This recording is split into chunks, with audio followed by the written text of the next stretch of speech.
हाँ जी, नमस्कार। RPSC second grade mathematics में नंबर सिस्टम का जो टॉपिक है उसमें हमने 9th क्लास का एक चैप्टर नंबर सिस्टम ही था जो पढ़ लिया था। अब उसमें कुछ टॉपिक ऐसे और शामिल हैं जो 10th क्लास की बुक में है, और 10th क्लास का जो चैप्टर है उसका नाम है रियल नंबर, वास्तविक संख्याएं। उसको आज हम पढ़ेंगे और कौन कौन सी बेसिक बातें हैं केवल उन्हीं को हम टारगेट करेंगे। तो वास्तविक संख्याएं 9th क्लास में हम पढ़ चुके हैं कि वास्तविक संख्याएं हैं वो बनती हैं परमे और अपर्मे संख्याओं को मिलाकर। वास्तविक संख्याएं हैं वो बनती है परमे और अपर्मे संख्याओं को मिलाकर। तो परिमेय और अपर्मेय, इन दोनों को जब एक साथ मिलाते हैं तो वो कहलाती है वास्तविक संख्याएं। इसमें यूक्लिड डिवीजन लेमा और फंडामेंटल थ्योरम ऑफ अरिथमेटिक, ये डायरेक्ट दोनों के दोनों डायरेक्ट आरपीएससी सेकंड ग्रेड के सिलेबस में दे रखे हैं। ये दोनों ही पॉइंट दे रखे हैं। फिर यहाँ पे खास बात क्या है कि किसी भी भाज्य संख्या को ठीक है ना, किसी भी भाज्य संख्या को हम लिख सकते हैं उसके अभाज्य संख्याओं के गुणनफल के रूप में, उसके अभाज्य संख्याओं के गुणनफल के और रूप में, ठीक है ना। तो किसी भी भाज्य संख्या को हम लिख सकते हैं उसके अभाज्य संख्याओं के गुणनफल के रूप में। जैसे छोटा सा एग्जांपल मैं यहाँ पे दूं तो कोई नंबर मान लो क्या है 10, तो ये भाज्य संख्या है, इसको मैं लिख सकता हूं 2 गुणा 5। इस प्रकार इस भाज्य संख्या को इसके अभाज्य संख्याओं की गुणनफल के रूप में मैंने लिख दिया। ये वाली थ्योरम जो कहलाती है वो फंडामेंटल थ्योरम ऑफ अरिथमेटिक कहलाती है। यहां से भी खूब आपके क्वेश्चन आते हैं अभाज्य संख्याओं से, प्राइम नंबर से।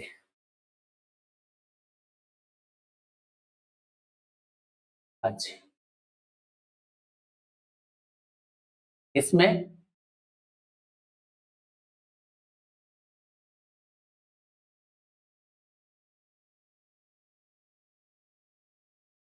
कुछ खास है नहीं स्लाइड में, लेकिन एक पॉइंट है जो 9th क्लास में है, इसमें रिपीट किया गया है, वो मैं यहाँ पे बता देता कि किसी भी परिमेय संख्या का दशमलव प्रसार या तो क्या होता है, शांत होता है या फिर होता है अशांत आवर्ती।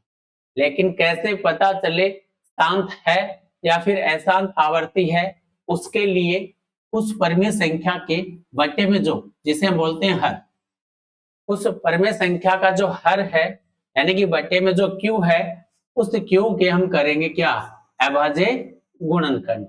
और अभाज्य गुणनखंड को देखकर हम तुरंत बता सकते हैं कि वो परिमेय संख्या शांत है या फिर अशांत आवर्ती वाली है। ठीक है, ये आगे हम पढ़ेंगे।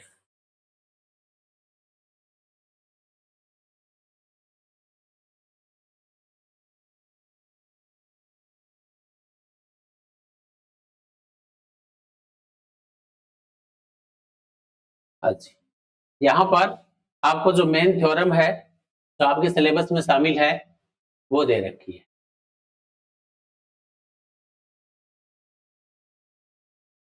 यूक्लिड विभाजन प्रमेय का, ये डायरेक्ट आपके सिलेबस में शामिल है। ये डायरेक्ट आपके सिलेबस में शामिल है। क्या कह रहा है कि दो धनात्मक संख्याएं ए और बी, जहां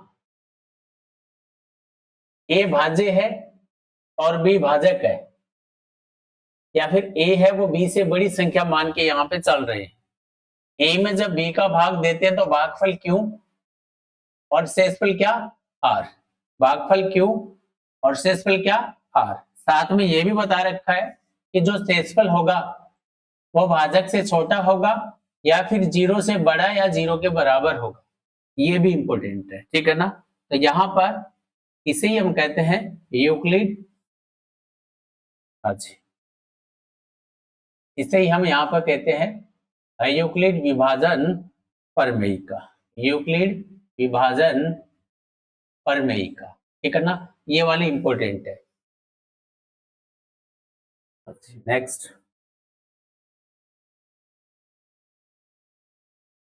इसका जो मेन यूज है, यूक्लिड विभाजन प्रमेयिका का जो मेन यूज है, वो कोई दो पूर्णांक संख्याओं का एचसीएफ कैसे निकाला जाए, ठीक है ना। दो धनात्मक पूर्णांक संख्याओं का एचसीएफ वो इसी विधि से निकाला जा सकता है।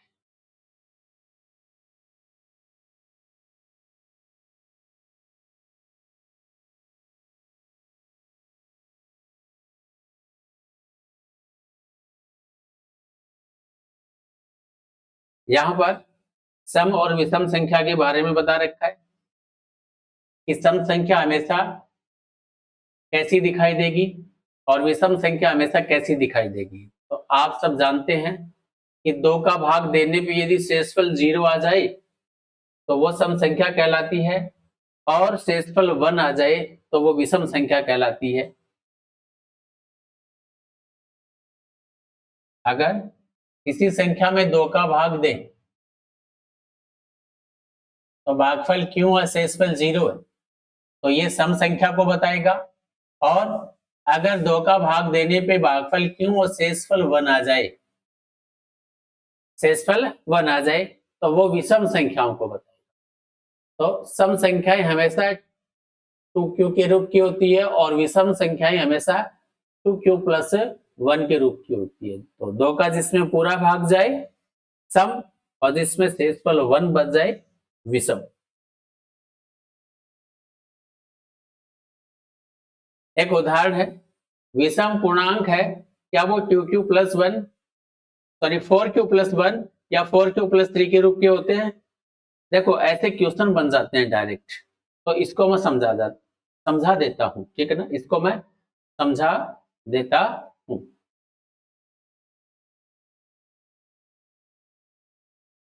4q प्लस 1 4q प्लस 3, अच्छा 4q प्लस 1 और 4q प्लस 3, हाँ जी। यहाँ पर और यहाँ पर दोनों जगह आपको दिख रहा है भाजक जो है वो 4 है। भाजक क्या दे रखा है, 4।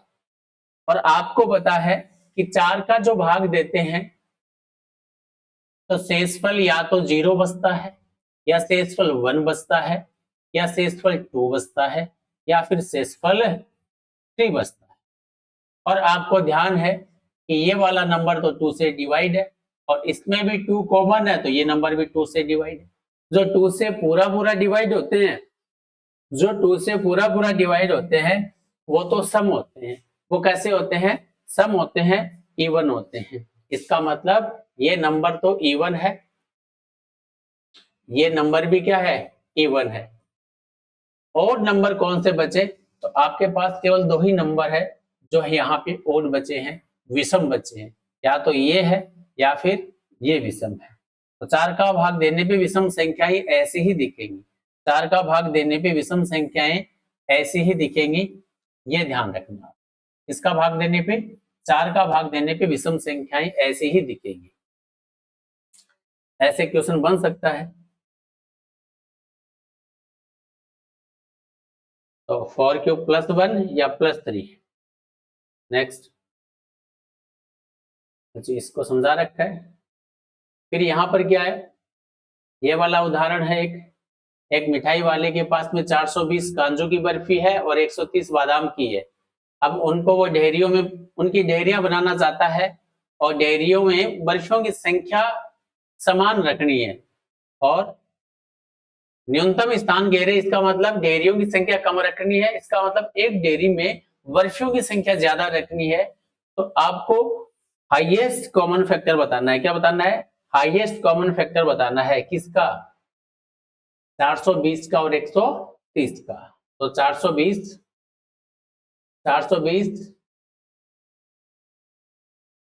और 130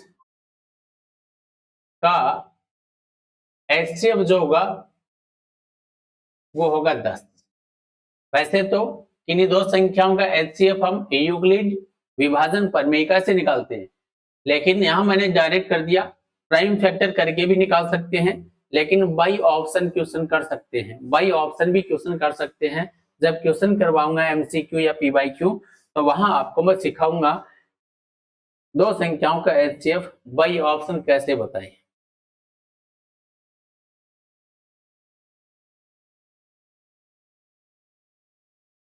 नेक्स्ट,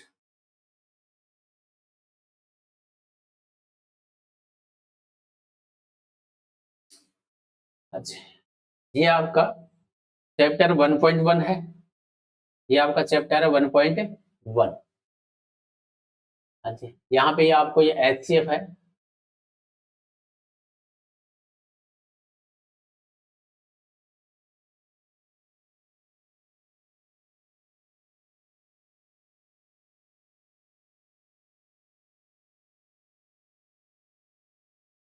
अच्छा, यहाँ पर एचसीएफ बताना है, तो मैंने कहा बाई ऑप्शन में करवा सकता हूँ, प्राइम फैक्टर करके करवा सकता हूँ, या यूक्लिड विभाजन प्रमेयिका से करवा सकता हूँ। ये जब एमसीक्यू कराऊंगा वहां आपको मैं सिखाऊंगा। यहाँ जो समझने वाले क्वेश्चन है वो ये है 2 के, 3 के और 7 के, इनको अच्छे से समझना। कोई भी धनात्मक विषम पूर्णांक 6q+1 या 6q+3 या 6q+5 क्या कहना चाहता है कि अगर किसी संख्या में 6 का भाग दे तो शेषफल या तो 1 आए या 3 आए या 5 आए। अगर 1, 3, 5 है तो वो संख्या विषम पूर्णांक होगी, वो संख्या विषम पूर्णांक होगी। क्या ऐसा पॉसिबल है? तो चेक कर लेते, 6 का भाग देने पे, 6 का भाग देने पे, 6 का जो हम भाग देंगे, तो आपको पता है 6 का भाग देने पे शेषफल 0 आ सकता है, 6 का भाग देने पे शेषफल 1 आ सकता है, 6 का भाग देने पे शेषफल 2 आ सकता है, 6 का भाग देने पे शेषफल 3 आ सकता है, 4 भी आ सकता है, और शेषफल 5 भी आ सकता है। तो 6 का भाग देने पे शेषफल 6 से छोटा होगा, 0 के बराबर और 0 से बड़ा होगा। इसका मतलब किसी संख्या में अगर 6 का भाग दे रहे हैं तो शेषफल 0 के बराबर या 0 से बड़ा, सॉरी,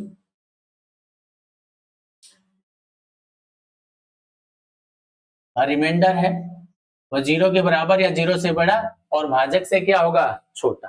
तो 0 को शामिल करें, 6 से छोटे पूर्णांक संख्या देखें तो वो 0, 1, 2, 3, 4, 5 है।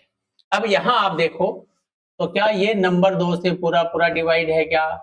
क्या ये नंबर 2 कॉमन आके पूरा पूरा 2 से डिवाइड है क्या? क्या इसमें 2 कॉमन आके ये नंबर 2 से पूरा पूरा डिवाइड है क्या?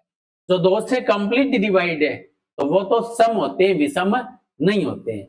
आपके सामने यहाँ पे जो विषम संख्याएं बची है वो बची है 6q+1, 6q+3, 6q+5।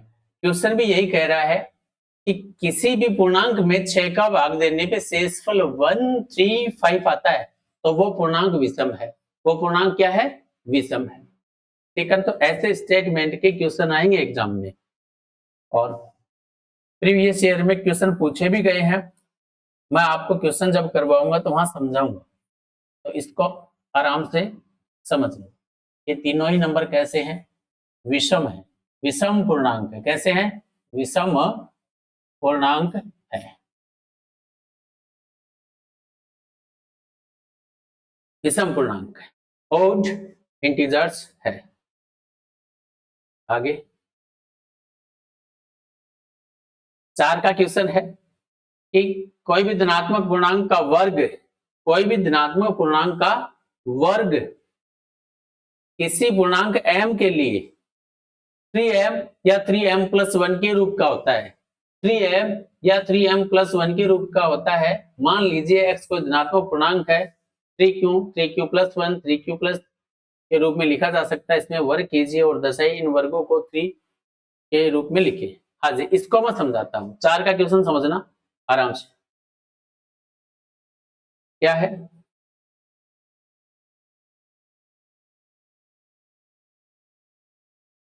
अच्छा, मान लीजिए आपको यहाँ पे जो दे रखा है वो कह रहा है कि किसी भी पूर्णांक धनात्मक पूर्णांक संख्या का वर्ग 3m या 3m+1 के जैसा दिखता है, इसको हमें शो करना है।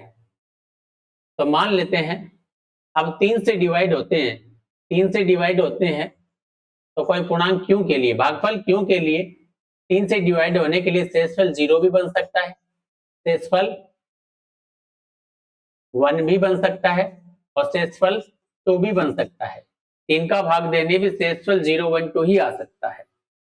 तो हमारे पास 3 से डिवाइड करने के बाद ये नंबर बने। अगर इन नंबर का हम क्या करें, वर्ग, तो इसका वर्ग करेंगे तो 3 इंटू 3q² होगा, या फिर इसको अरेंज कर लेंगे बाद में। अच्छा 3q+, 0 तो लेना ही नहीं है, इधर 3q+1 का होल स्क्वायर करें और यहाँ 3q+2 का होल स्क्वायर करें। तो चाहे ये वाला नंबर है तो तीनों कोई ना कोई पूर्णांक संख्या है, इनका वर्ग कर दिया तो ये बना है 3 इंटू में, और यहां पर इसका होल स्क्वायर करूंगा तो 3q का होल स्क्वायर,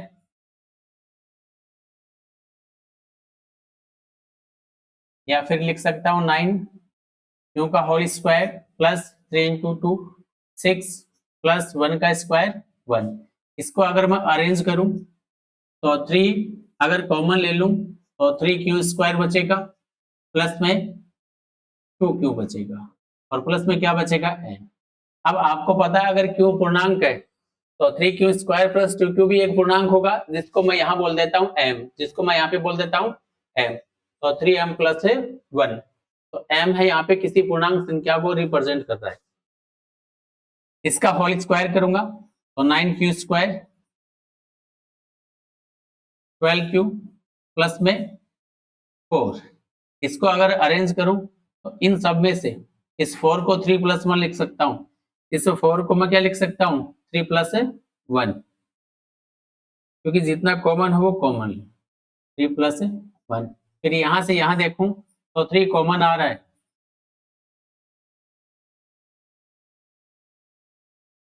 और मुझे पता अगर क्यों पूर्णांक है तो ये भी पूर्णांक होगा, इसको लिख सकता हूं 3m+1। m कोई पूर्णांक संख्या, कोई भी पूर्णांक संख्या है। तो इस प्रकार यहां आप साफ साफ देख पाओगे, क्या कि नंबर है, क्यों अगर पूर्णांक है तो ये भी कोई पूर्णांक m होगा। ये नंबर है वो आपका या तो 3m के जैसा है, या 3m+1 के जैसा है, 3m+1 के जैसा है, ठीक है ना। तो इस प्रकार आपके सामने ये आंसर आ गए,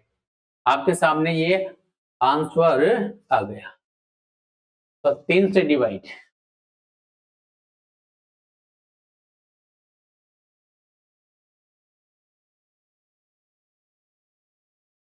किसी भी धनात्मक पूर्णांक का वर्ग किसी पूर्णांक m के लिए 3m या 3m+1 के रूप का होता है, ये हमने सोल्व कर दिया है। अच्छा एक ये थ्योरम आपकी जो अंकगणित के आधारभूत पर में फंडामेंटल थ्योरम ऑफ अरिथमेटिक, ये भी डायरेक्ट, ये थ्योरम है वो भी आपकी क्या है, डायरेक्ट है।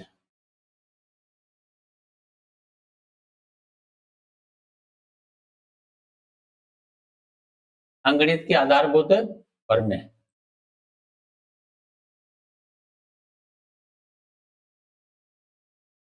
Fundamental theorem of arithmetic. अच्छा इसमें खास है कुछ नहीं, भाज्य संख्याओं को उनके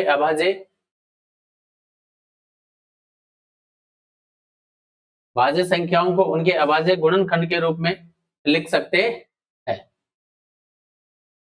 तो यहाँ पे कुछ संख्याएं दे रखी है भाज्य संख्याएं, और उन्हें लिख रखा है उनके अभाज्य गुणनखंड के रूप में, बस इसे ही हम कहते हैं fundamental theorem of arithmetic, fundamental theorem of arithmetic, fundamental theorem of arithmetic.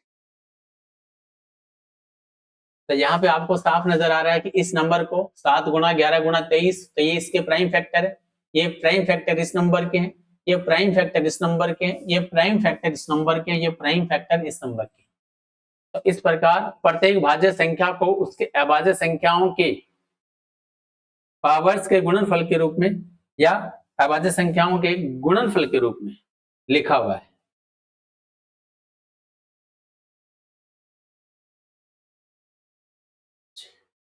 यहां पे ये थ्योरम के बारे में लिखा है, इसको पढ़ लेना एक बार।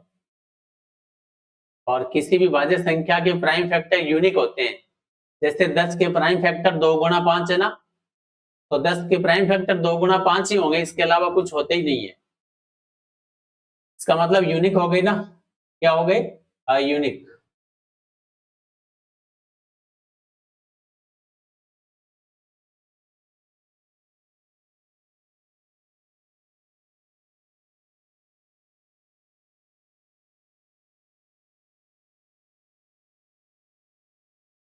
हाँ जी, तो ये पर में 1.2 है, ये आपके सिलेबस में शामिल है, ठीक है ना। इसमें क्या लिखा हुआ है कि कोई भी भाज्य संख्या, कोई भी कंपोजिट नंबर है, उसे हम उसके प्राइम फैक्टर में लिखते हैं, तो उसका जो प्राइम फैक्टर होता है, प्राइम फैक्टर का गुणनफल होता है, वो यूनिक होता है। जैसे मैंने एग्जांपल के लिए बताया कि जो 15 है, एक संख्या 15 है, 15 को हम 3 गुणा 5 लिखते हैं, 3 गुणा 5, तो 3 गुणा 5 ही 15 के प्राइम फैक्टर, ये यूनिक है, इसके अलावा 15 के कोई भी प्राइम फैक्टर नहीं है, ठीक है। तो यही परमें है, वो कहलाती है अंकगणित की आधारभूत परमें। इससे भी खूब सवाल आपके देखने को मिलते हैं। इसमें क्या एग्जाम्पल हैं वो हम देखेंगे नीचे। तो डायरेक्ट तो यही आता है कि कोई संख्या देंगे और उस संख्या के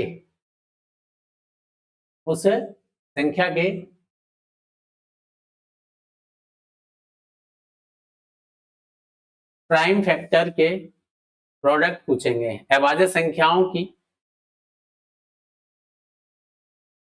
गुणनफल यहाँ पे पूछेंगे। तो यहाँ पे डायरेक्ट दे रखा है, एक नंबर दे रखा है और उस नंबर के प्राइम फैक्टर दे रखे हैं, फिर उसको घात के रूप में भी चेंज कर रखा है, फिर उसको पावर के रूप में भी चेंज कर रखा है, ठीक है ना। तो ये जो लिखा है ये फंडामेंटल थ्योरम ऑफ अरिथमेटिक ही है। ये उदाहरण 5 का है, इसमें लिखा है कि एक संख्या 4 की पावर n पे विचार करो, 4 की पावर n पे विचार करो, जहां n एक प्राकृतिक संख्या है जिसके लिए 4n अंक शून्य पर समाप्त हो। इसका मतलब कह रहा है कि 4n की वैल्यू कुछ भी हो, लेकिन उसका इकाई का अंक 0 होगा क्या? बिल्कुल नहीं होगा, बिल्कुल भी नहीं होगा, क्योंकि 4 की पावर जो n है, 4 की पावर जो n है, उसको मैं 2 की पावर 2n लिख सकता हूं। और हमेशा याद रखना, जब इसको एक्सपेंड करते हैं, जब n कोई प्राकृतिक संख्या है, तो लास्ट में कभी भी 0 नहीं आएगा, लास्ट में कभी भी 0 नहीं आएगा, क्योंकि लास्ट में 0 का मतलब क्या है कि 2 के इंटू में 5 होना चाहिए था, 2 के इंटू में क्या होना चाहिए था? 5। इसका मतलब इसके प्राइम फैक्टर में 5 भी शामिल होना चाहिए था, तो इसके प्राइम फैक्टर यही है, इस 2 की पावर ही है, तो इस 2 में तो आपको 5 नजर नहीं आ रहा। इसका मतलब इस नंबर का जो एंड है, इकाई का अंक, वो 0 नहीं पॉसिबल, 0 पॉसिबल नहीं है। ऐसे क्वेश्चन भी आ जाते हैं।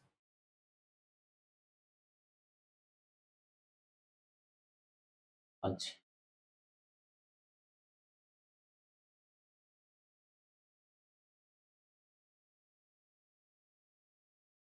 अभाज्य गुणनखंड विधि से एचसीएफ भी हम निकाल सकते हैं, बाकी बाई ऑप्शन करेंगे। एलसीएम भी निकालते हैं और एचसीएफ भी निकालते हैं। तो यहाँ एलसीएम एचसीएफ के क्वेश्चन है, यहाँ पे एक एग्जांपल दे रखा है, वो हम करेंगे। एग्जांपल नहीं, क्वेश्चन ही है, और कुछ क्वेश्चन है वो यहाँ पे आप देख लेना। प्रश्नावली जो है वो 1.2 है, वो आप कर लेना। बाकी मैं एमसीक्यू यानी 4 ऑप्शन साथ में होंगे, जब मैं कराऊंगा एचसीएफ बाई ऑप्शन करना सिखाऊंगा।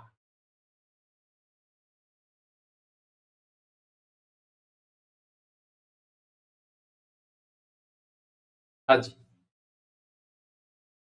तो ये क्वेश्चन आपको करने एलसीएम और एचसीएफ। यहाँ पे क्वेश्चन नंबर 5 है। क्वेश्चन जो 5 है, एक उदाहरण भी आया था, वहां 4 की पावर n थी, यहाँ 6 की पावर n है। तो 6 की पावर जो n है उसके जो फैक्टर होंगे वो होंगे 2 की पावर n इंटू में 3 की पावर n।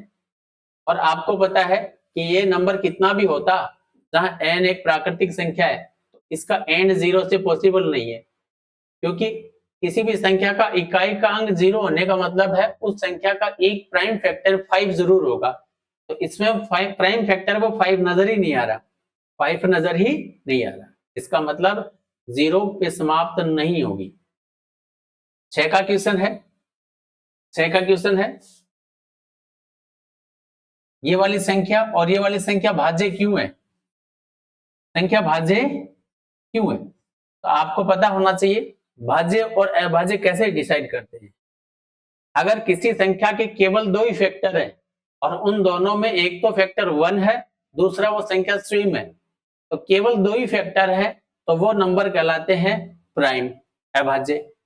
और जिसके फैक्टर 2 से ज्यादा है, अब 2 से ज्यादा चाहे फैक्टर उसके 3 हो, 4 हो, 2 से ज्यादा कितने भी हो, 2 से अगर एक भी ज्यादा हो गए तो वो संख्या भाज्य हो जाएगी।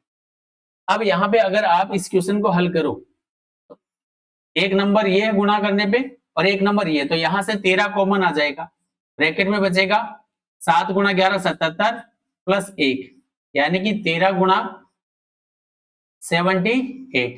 अब ये वाला जो नंबर है ये 13 से भी डिवाइड है, 1 से भी डिवाइड है, 78 से भी डिवाइड है, इसका मतलब इसके फैक्टर 2 से ज्यादा है। अगर 2 से ज्यादा है तो वो भाज्य है। अब यहां पर भी क्या है, इसमें यहाँ पे यहां से लेके यहां तक आपको 5 यहां भी नजर आ रहा है और 5 यहां भी नजर आ रहा है, तो 5 कॉमन लेंगे, इसका मतलब ये नंबर 5 से भी डिवाइड होगा, कॉमन लेने के बाद जो गुणनखंड बचेगा उससे भी डिवाइड होगा और 1 से भी, तो इसके भी फैक्टर 2 से ज्यादा है, तो ये भी भाज्य है। हाँ जी, कह रहा है कि एक खेल का मैदान है, वर्ताकार है, एक व्यक्ति को एक चक्कर लगाने में 18 मिनट लगते हैं जबकि दूसरे को 12 मिनट लगते हैं। अगर वो दोनों एक साथ चलना प्रारंभ करते हैं तो कितने समय बाद वापस एक जगह होंगे? तो वहां 18 और 12 से डिवाइड होने वाला कोई एक कॉमन मल्टीपल चाहिए आपको, यहां पर कॉमन मल्टीपल नंबर चाहिए, तो और वो भी कौन सा? लोवेस्ट, सबसे पहले तो आपको बताना लोवेस्ट कॉमन मल्टीपल, लघुत्तम समापवर्ती। तो 18 और 12 का 18 दूनी 36 और 36 मिनट इसका आंसर आ जाएगा। बाकी बाई ऑप्शन कराऊंगा एलसीएम और एचसीएफ के क्वेश्चन, ध्यान रखना। हाँ जी, अपरिमेय संख्याओं के बारे में वापस यहाँ पे रिपीट किया गया है। रूट 2 अपरिमेय संख्या होती है, हमें सिद्ध नहीं करना।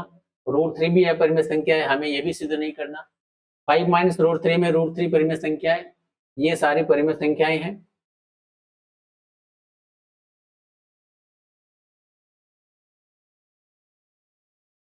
हाँ जी, यहाँ पर एक परिमेय है जो इंपॉर्टेंट है और खूब सारे क्वेश्चन पूछे गए हैं प्रीवियस ईयर में, ये वाली इस पे खूब क्वेश्चन पूछे गए हैं, देखना इसको। अच्छा, क्या कह रहा है? मान लीजिए x एक ऐसी परिमेय संख्या है जिसका दशमलव प्रसार शांत है, तब p बटा q के रूप में व्यक्त किया जा सकता है जहां p और q सहभाज्य है। ये ध्यान रखना है, ये वाला जो पॉइंट है वो मोस्ट इंपोर्टेंट है कि p और q है वो को प्राइम नंबर होने चाहिए। को प्राइम या सहभाज्य का मतलब p और q का कॉमन फैक्टर केवल 1 ही होना चाहिए, और जिनका कॉमन फैक्टर 1 होता है, जिनका कॉमन फैक्टर 1 होता है वो दोनों नंबर एक दूसरे के को प्राइम होते हैं, या फिर किन्हीं दो नंबर का एचसीएफ 1 होता है, हाईएस्ट कॉमन फैक्टर 1 होता है, एचसीएफ 1 होता है, वो एक दूसरे के से अभाज्य होते हैं। तथा क्यू का अभाज्य गुणनखंड करिए, वापस देखना संख्या अगर p बटा q के रूप में, तो पहला पॉइंट क्या ध्यान रखना है कि p है और q है, वो दोनों के दोनों कैसे होने चाहिए? को प्राइम इंटीजर, को प्राइम इंटीजर। साथ में क्यों के क्या करेंगे, प्राइम फैक्टर करेंगे। क्या करेंगे, क्यों के करेंगे प्राइम फैक्टर। क्या करेंगे, क्यों के प्राइम फैक्टर।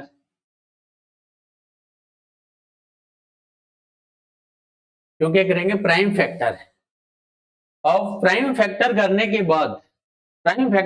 के बाद यदि उसके प्राइम फैक्टर किसके जैसे, इसके जैसे, अगर प्राइम फैक्टर 2 की पावर n इंटू में 5 की पावर m, 2 की पावर n इंटू में 5 की पावर m, जहां n और m है, n और m है, वो कैसे होने चाहिए, ऋणोत्तर पूर्णांक, यानी कि नॉन नेगेटिव। इसका मतलब आपको क्या शामिल करना है, 0 1 2 3 4। तो वो संख्या हमेशा कैसा, उसका दशमलव प्रसार कैसा होगा, शांत होगा। तो क्योंकि परिमेय संख्याएं हैं वो शांत भी होती है और अशांत भी होती है, तो शांत और अशांत का जो आइडिया है वो कैसे लगेगा, वो हमेशा उस परिमेय संख्या के बट्टे में जो नंबर है उसके अभाज्य गुणनखंड कर लो। अगर अभाज्य गुणनखंड केवल इसके जैसे ही हैं, या तो 2 की पावर n या फिर 5 की पावर n, या दोनों साथ में भी है, तो वो हमेशा शांत होगा। कैसा होगा, शांत होगा। अगर इसके अलावा कोई प्राइम फैक्टर है 2 और 5 के अलावा, तो वो अशांत हो जाएगा, वो अशांत। लेकिन ध्यान ये भी रखना है, P और Q है, P और Q है वो कोप्राइम होने चाहिए, कोप्राइम होने चाहिए। कोप्राइम का मतलब है कि ये वाली परिमेय संख्या है अपने सबसे सिंपलेस्ट फॉर्म में होनी चाहिए, अपने सबसे छोटे रूप में होनी चाहिए, मानक रूप में होनी चाहिए। जैसे क्वेश्चन करेंगे वहां थोड़ा सा और क्लियर हो जाएगा। यहाँ कुछ एग्जाम्पल दे रखे हैं, उसको समझ लेते हैं, उसको हम समझ लेते हैं। और आपको ये भी समझ में आ गया होगा कि बट्टे में 2 और 5 ही प्राइम फैक्टर हो, 2 इंटू 5 कितना होता है 10, और बट्टे में जब 10 या 10 की पावर कुछ भी हो तो वो हमेशा शांत दशमलव बनाती है, वो हमेशा शांत दशमलव बनाती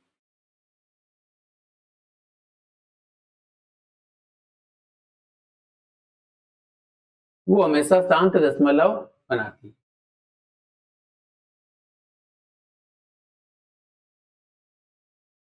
हाँ जी, यहाँ पर एक संख्या परिमेय संख्या 3/8 है, तो बट्टे में 8 है, वो 2 की पावर 3 ही तो है। अगर 2 की पावर 3 है, 2 के अलावा कोई प्राइम फैक्टर है ही नहीं, इसका मतलब ये शांत है। ये कैसी है, शांत है। अब डेसिमल के बाद में कुछ अंकों पे जाके वो शांत जरूर होगी, जैसे यहाँ साफ साफ दिख रहा है आपको, डेसिमल के बाद में 3 अंकों के बाद में शांत होगी। पॉइंट के बाद में 375, 3 डिजिट पे क्या हो गया, इसका अंत हो गया, टर्मिनेट हो गया, शांत हो गया। ऐसे ही 13 बटे में 125 है, 125 में आप देखोगे तो 5 की पावर 3 है, का मतलब केवल प्राइम फैक्टर 5 है, 5 के अलावा कुछ और नहीं है। 5 के अलावा 2 चलेगा, लेकिन 2 और 5 के अलावा कोई और प्राइम फैक्टर बट्टे में नहीं होना चाहिए। अगर है तो वो अशांत हो जाएगा। तो ये शांत है। ये कैसा है, शांत है। और डेसिमल के बाद में कितने अंकों पे शांत हो गया, 3 अंकों पे। यहाँ 7/80 है, 80 के प्राइम फैक्टर किए तो ये बने। अब ध्यान रखना 2 की पावर n यानी कि 4 है, यहाँ 5 की पावर कितनी है, 1। बस इतना ही पता होना चाहिए था, इतने में हम आइडिया लगा लेंगे कि 2 और 5 ही है, इसके अलावा तो कुछ और है ही नहीं बट्टे में, इसका मतलब ये शांत है। लेकिन दशमलव के बाद कितने अंकों में शांत होगा, तो ध्यान रखना 2 और 5 की जो पावर होती है ना, n और m, उसमें से जो मैक्सिमम पावर होती है, तो आपको 4 और 1 में मैक्सिमम क्या दिख रहा है, 4। इसका मतलब इसका जो दशमलव प्रसार शांत होगा ना, वो डेसिमल के बाद 4 अंकों के बाद शांत होगा। देखो 1 2 3 और 4 ऐसे क्वेश्चन भी पूछे गए हैं एग्जाम में। तो डेसिमल के बाद में कितने अंकों पे शांत होगा, ये आइडिया कैसे लगेगा कि 2 की और 5 की पावर देखो, और इन दोनों में मैक्सिमम जो पावर होगी उतने ही डिजिट के डेसिमल के बाद में जो दशमलव है वो शांत हो जाएगा। जैसे यहाँ पर 625 के प्राइम फैक्टर क्या है, 5 की पावर 4, का मतलब यहाँ पर 2 है ही नहीं, तो कोई बात नहीं है, तो 5 की पावर 4 है, तो पावर 4 ये बताएगी डेसिमल के बाद में 4 अंकों पे जाके क्या हो जाएगी, ये शांत हो जाएगी। क्या हो जाएगी, शांत हो जाएगी। ठीक है।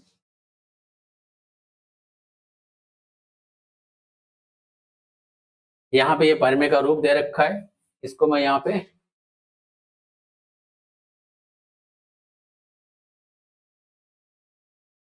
ब्रैकेट के अंदर इसको बंद किया है। इसको याद रख लेना कि कोई भी परिमेय संख्या है वो शांत कब कहलाती है, कोई भी परिमेय संख्या है वो शांत कब कहलाएगी, जब p और q उससे अभाज्य हो और साथ में बट्टे में जो q है उसके प्राइम फैक्टर इसके जैसे हो, और जहां n और m है वो नॉन नेगेटिव नंबर हो। नॉन नेगेटिव का मतलब है 0, 1, 2 ये शामिल हो, माइनस वाली वैल्यू ना हो। तो वो संख्या हमेशा कैसी होगी, उसका दशमलव प्रसार हमेशा कैसा होगा, शांत होगा। तो डायरेक्ट क्वेश्चन पूछे जाते हैं कि इस परिमेय संख्या का दशमलव प्रसार कैसा है, शांत है या अशांत आवर्ती वाला है, अशांत आवर्ती वाला है। और शांत दशमलव है, किसी भी परिमेय संख्या का दशमलव प्रसार यदि शांत है, इसका मतलब शांत है तो वो आगे बढ़ता नहीं है, बढ़ता नहीं है तो उसका रिपीटिशन वाला कोई चांस नहीं होता, तो वो अनावर्ती होते हैं। तो कई बार भाषा के रूप में शांत अनावृत ये वर्ड भी यूज हो जाता है। तो ये इसका थोड़ा सा स्टैंडर्ड है। जैसे मान लो 1.237 है, तो डेसिमल के बाद में 3 अंकों पे जाके शांत हो गया। अब आगे बढ़ ही नहीं रहा तो फ्रीक्वेंसी या रिपीटिंग वाला तो कोई जुगाड़ ही नहीं है यहाँ पर। इसका मतलब शांत हमेशा केवल और केवल अनावृत्ति ही होते हैं। शांत दशमलव हमेशा क्या होते हैं, अनावर्ती होते हैं, नॉन रिपीटिंग ही होते हैं। तो रिपीटिंग ब्लॉक हमेशा अशांत में ही देखने को मिलता है।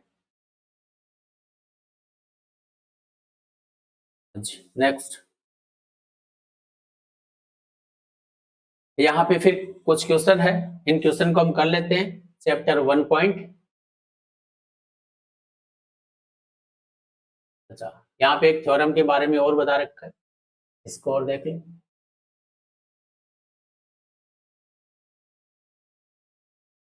अच्छा, कोई परिमेय संख्या p बटा q के रूप में है, जहां p और q दोनों अभाज्य हैं। एक परिमेय संख्या इस प्रकार है कि q का अभाज्य गुणनखंड 2 की पावर n इंटू में 5 की पावर n के जैसा नहीं है। अगर ध्यान देखना, अगर बट्टे में जो नंबर है उसका अभाज्य गुणनखंड इस रूप में नहीं है, अगर नहीं है, ध्यान रखना, तो वो हमेशा अशांत आवर्ती होगा। कैसा होगा, दशमलव अशांत आवर्ती होगा। ठीक है ना, उसका दशमलव प्रसार क्या होगा, अशांत होगा। तो बट्टे में अगर 2 और 5 ही है तो शांत, अगर 2 5 के अलावा कुछ और है तो अशांत। अब कुछ एग्जांपल यहाँ पे,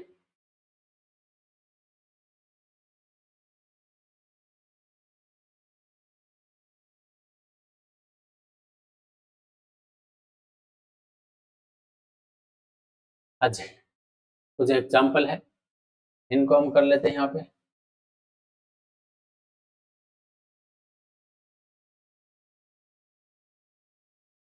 यहाँ पर 3125 है, 3125 है, इसको 2 और 5 की पावर में चेंज करो तो इसके प्राइम फैक्टर करने, क्या करने, इसके प्राइम फैक्टर करने।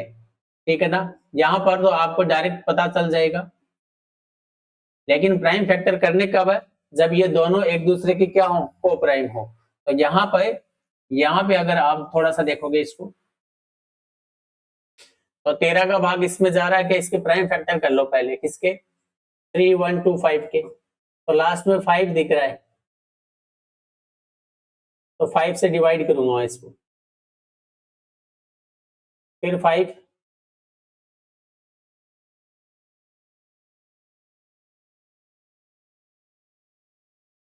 तो 1 2 3 4 5, तो 5 की पावर क्या है, 5 है। तो जब बट्टे में 2 की पावर या फिर 5 की पावर या फिर 2 और 5 दोनों साथ में हो तो केवल इतना ही है, तो वो हमेशा शांत होते हैं। कैसे होते हैं, शांत होते हैं। कैसे होते हैं, शांत। और ये शांत होगा क्योंकि 5 की पावर 5 है, 5 की पावर कितनी है, 5 है। तो डेसिमल के बाद में 5 अंकों तक जाके ये शांत हो जाएगा। हाँ जी, इसको अब आप देखो 5 के पहाड़े से ये कट रहा है, 5 गुणा 3 15,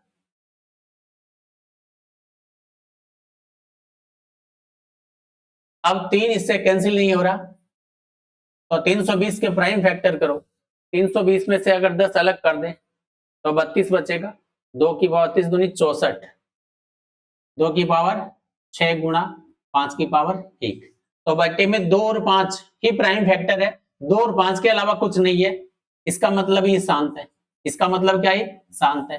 फिर अगर पूछ ले कि डेसिमल के बाद में कितने अंकों पे जाके शांत होगा, तो 6 और 1 में मैक्सिमम क्या है? 6। तो डेसिमल के बाद में 6 अंकों पे जाके शांत हो जाएगा। यहां पर 2 है, 5 है, 7 है, लेकिन यहाँ पे इन दोनों को कैंसिल करने के बाद चेक करना शांत और अशांत। क्या 129 में 7 का भाग जाता है क्या? 7 का भाग 7 नहीं जाता। इसका मतलब है 7 है वो इसको कैंसिल नहीं करेगा, तो 7 की कोई भी पावर इसको कैंसिल नहीं करेगी। इसका मतलब है 2 और 5 के अलावा ये एक्स्ट्रा है, इसकी वजह से क्या है? ये अशांत है। इसकी वजह से क्या है? अशांत है। और अशांत है तो वो तो उसका तो पता ही नहीं है डेसिमल के बाद में कितनी डिजिट आएंगी। अच्छा, 17/8 है, सिंपल। 17/2 की पावर 3 है, और जब बट्टे में 2 की पावर कुछ भी हो, 5 की पावर कुछ भी हो, 2 और 5 साथ में हो, तो वो हमेशा शांत होते हैं। वो हमेशा कैसे होते हैं? शांत होते हैं। और ये शांत कब होगा? 2 की पावर 3 है, पावर 3 ये बता रही डेसिमल के बाद, दशमलव के बाद 3 अंकों पे शांत हो जाएगा। यहां पर 343 है,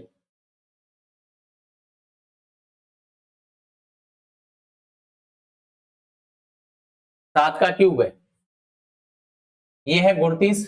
इसके प्राइम फैक्टर करेंगे तो 7 का क्यूब है। तो बट्टे में ना तो 2 है ना 5 है, इसके अलावा ही कुछ है, 7 है। तो ये कैसा हो गया? ये अशांत हो गया। तो 2 और 5 के अलावा कुछ होगा तो वो अशांत हो जाएगा। यहाँ पे 3 गुणा 2, 3 गुणा 5, तो 2/5 है, 5 की पावर 1 है। तो ये कैसा है? शांत है, क्योंकि बट्टे में 5 की पावर है और 5 की पावर 1 है, तो डेसिमल के बाद 1 अंक पे शांत हो जाएगा। 5 गुणा 7 35, 5 एकम 5, तो 7 और 10 को प्राइम है, ठीक है। बट्टे में क्या है? 2 की पावर 1 गुणा 5 की पावर 1, तो डेसिमल के बाद में 1 अंक पे जाके शांत हो जाएगा। यहाँ पे इसको कैंसिल करेंगे तो कैंसिल होगा नहीं। इसके प्राइम फैक्टर करें तो 5,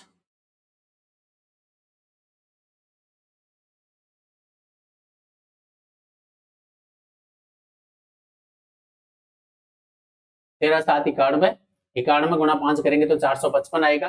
तो इसमें 5 के अलावा 7 और 13 है। 7 और 13 इसको क्या कर रहे हैं? अशांत कर रहे हैं। क्या कर रहे हैं? अशांत। क्यों? क्योंकि 7 और 13 है वो 64 से कैंसिल भी नहीं हो रहे। इसका मतलब ये दोनों कोप्राइम है। कोप्राइम होने के बाद अगर 5 है, 2 के अलावा एक्स्ट्रा नंबर है प्राइम फैक्टर में, तो वो अशांत हो जाएगा। यहाँ 2 और 5 है, केवल 2 और 5 ही है, और ये कोप्राइम भी है, क्योंकि 23 ना तो 2 से करता ना 5 से करता। इसका मतलब क्या है? ये शांत है। इसका मतलब क्या? ये शांत है। और यहाँ पे मैक्सिमम पावर कितनी है? 3 है। तो डेसिमल के बाद में 3 अंकों पे शांत हो जाएगा। कितने अंकों पे? 3 अंकों पे। यहाँ इसको मैं कैंसिल करूं, 7 एकम 7 और 7 तिया 21। इसको अगर हल करेंगे तो 11/5 गुणा 2 गुणा 5 गुणा 6 होगा। तो 2 गुणा 5 तो ठीक था, ये 6 है वो एक्स्ट्रा है। 2 गुणा 3 गुणा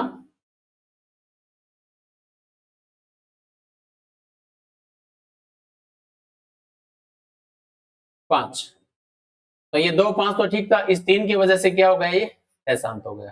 क्या हो गया? तो कैसे शांत और अशांत पता लगाना है वो 10th क्लास की बुक में आपको एनसीईआरटी में दे रहे हैं। नेक्स्ट, अच्छा, यहाँ पे कुछ क्वेश्चन और है।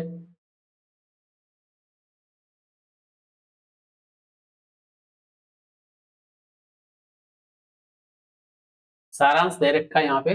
सारांश को अगर आपको पढ़ना है तो एक बार पढ़ लेना। इस चैप्टर का पूरा सारांश दे रखा है यहाँ पे।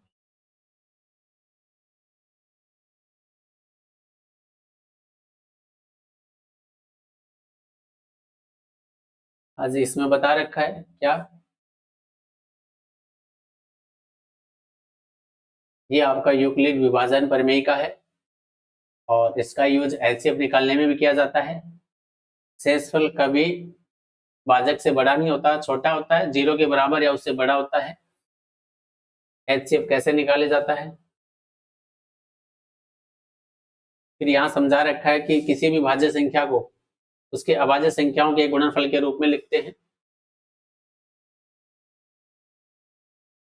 ठीक है ना। और कह रहा है कि गुणनफल कैसे भी कर सकते हैं, जैसे 10 को 2 गुणा 5 लिख दो, चाहे 5 गुणा 2, क्रम का कोई फर्क नहीं पड़ता, यहाँ पे कैसे भी आगे पीछे रख सकते हैं। यहाँ पे क्या खास दे रखा है कि कोई भी परिमेय संख्या है उसका दशमलव प्रसार स्थानांक है, ये कैसे पता चलेगा कि p बटा क्यू में जो बट्टे में q है उसके अगर प्राइम फैक्टर 2 की पावर n इंटू 5 की पावर m के जैसे हैं तो वो शांत होगा। और साथ में p और q है वो को प्राइम भी देखने हैं, को प्राइम भी देखने।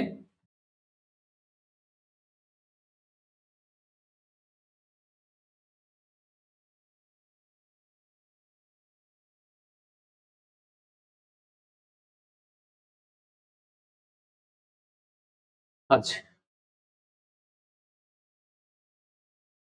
अगर ऐसी परिमेय संख्या जिसके q के अभाज्य गुणनखंड करे और 2 की पावर n और 5 की पावर m के रूप का है तो उसका दशमलव प्रसार शांत होगा, वही बात वापस बता दी। अगर नहीं है, अगर बट्टे में q का अभाज्य गुणनखंड 2 की पावर n या 5 की पावर m के जैसा नहीं है तो उसका दशमलव प्रसार है वो अशांत आवर्त होगा, अशांत आवर्ती वाला होगा। फिर ये कुछ फॉर्मूले हैं आपको याद रखने हैं एलसीएम एचसीएफ के, एलसीएम एचसीएफ के। तो इस प्रकार ये वाला चैप्टर है, इसका बेसिक है वो कंप्लीट होता है। इसके एग्जाम्पल यानी कि इसके उदाहरण एनसीईआरटी में दिए हुए हैं अलग से, वो मैं आपको करवाऊंगा। उसके बाद नंबर सिस्टम में और आरपीएससी के द्वारा पिछले 10 वर्षों में जो क्वेश्चन पूछे गए हैं वो एक ही क्लास में मैं आपको सभी करवाऊंगा। इसके साथ 5 क्लासें हो जाएंगी नंबर सिस्टम की, उन 5 क्लासों में पूरा नंबर सिस्टम कवर हो जाएगा। तो क्लासें कंटिन्यू रखें। धन्यवाद।